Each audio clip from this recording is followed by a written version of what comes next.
Praise the Lord. The best wishes to you and your family members in the name of God. దేవుని నామమునకు మహిమ కలుగును గాక. దేవుని నామం పేరట మీకును మీ కుటుంబ సభ్యులందరికీ శుభాభివందనములు. ఈరోజు దేవుని వాగ్దానము. Today God's promise. నీ పనుల భారము యెహోవా మీద నుంచుము, అప్పుడు ఆయన నీ ఉద్దేశములు సఫలమగును. సామెతలు గ్రంథం 16వ అధ్యాయం 3వ వచనం. Commit your work to the Lord, and your plans will be established. The book of Proverbs chapter 16 verses 3.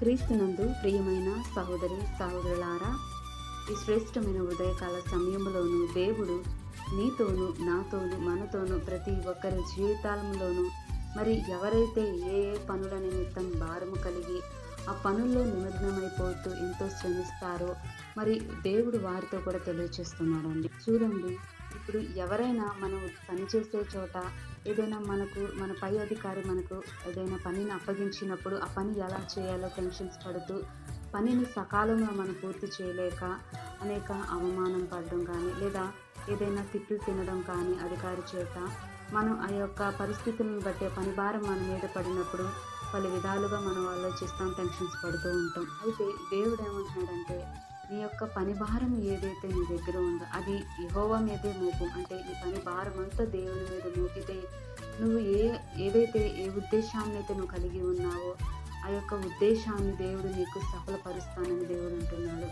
మరి ఈ దిన వాగ్దానం ద్వారా దేవుడు నీతో నాతో తెలియజేస్తున్నాడు కదా. ఆ రీతిగా మరి ఈ లోకంలో నేటి సమాజంలో మనం పనుల నిమిత్తం హడావుడి పడుతూ టెన్షన్స్ పడుతూ ఉన్న ఈ యొక్క జీవితాలలో కూడా దేవుడు తప్పకుండా సహాయం దయచేయగలడు. కనుక మనం చేయవలసినది ఏంటి అంటే, మనం దేవుని మీద విశ్వాసం ఉంచి మన పని భారం అంతా ఆయన మీద మోపి మనం ప్రార్థించుకొని పనిని ప్రారంభిస్తే దేవుడు తప్పకుండా ఆ పనిలో మనకు విజయాన్ని చేకూరుస్తాడు, మంచి గుర్తింపును దయచేస్తాడు, మంచి మన మేలును మన జీవితాల్లో నింపుతాడని యోగ్యమైన బిడ్డలంగా దేవుడు మనల్ని ఉంచుతాడు. ఎందుకంటే మనం నీతి నిజాయితీ కలిగి యథార్థంగా ప్రవర్తిస్తాము. దేవుడు తప్పకుండా మన పట్ల న్యాయం జరిగిస్తాడండి. కొద్దిగా ఆలస్యమైనా సరే దేవుడు తప్పకుండా నీ జీవితంలో కూడా ప్రతి ఒక్కరి జీవితంలో మేలును దయచేయగలడు. కనుక నువ్వు ఏదైతే చింతిస్తున్నావో దుఃఖపడుతున్నావో దేవుడు దినవాగ్దానం ద్వారా నీతో తెలియజేస్తున్నాడు. కనుక టెన్షన్స్ పడవద్దు, నీవు జడియవద్దు. దేవుడు ఉన్నాడని నీవు ధైర్యం తెచ్చుకునుము. దేవుడు మనతోను మన దేవుని యొక్క పరిశుద్ధ ఆత్మ మనకు తోడుగా ఉందని మనం గ్రహించుకొని దేవుడి మన యొక్క ఉద్దేశాలను మన యొక్క తలంపులను దేవుడు సఫలపరచుమని మనమంతా కలిసి ప్రార్థించుకుందాం. దేవుడు ఈ వాక్కును మనందరి జీవితాలలోనూ జరిగించును గాక. ప్రార్థన.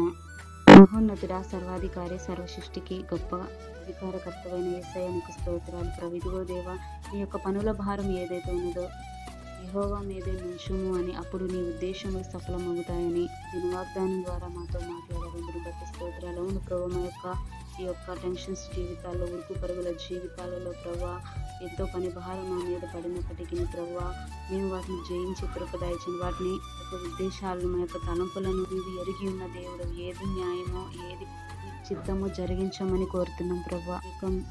ఆశ్చర్యకరమైన మేలును ప్రతి ఒక్కరి జీవితాలలోని, కుటుంబాలలోని, ఉద్యోగాలు చేసే దగ్గర, పనులు చేసే దగ్గర కృపా కాపుదల తోడుగా ఉండని కోరుతూ యేసు నామమున అడిగి వేడుకొంచున్నాను తండ్రి. ఆమేన్.